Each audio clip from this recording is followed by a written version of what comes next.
recommended Yeztugo. It is a breakthrough medication which has been recently FDA approved for HIV prevention, which is going to offer a protection period of 6 months duration.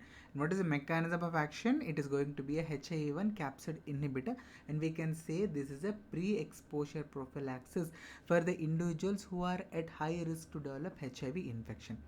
It is going to be available as an injectable form, which is going to be long acting, and also it should be given as oral tablets initially. So how is it given? On the day 1, 927 mg of subcutaneous injection lenacapavir is going to be given along with 600 mg medication orally. Day 2, the 600 mg oral medication will be again given, and continuation phase after 6 months the same 927 mg subcutaneous injection is going to be given to the patient. And these are the injections, as you can see here, which are available. Device, it is 99.9% efficacious. And what is the mechanism of action? It's going to inhibit the essential functions of the HIV-1 capsid, and also the replication is going to be disrupted because it's going to act on multiple stages.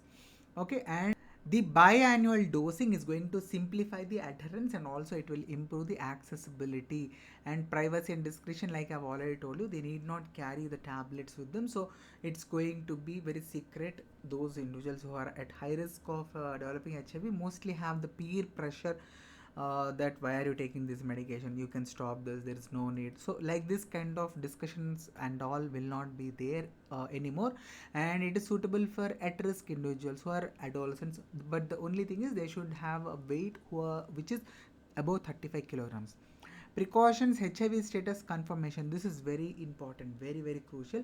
Before the initiation of the medication, they must test negative for HIV-1.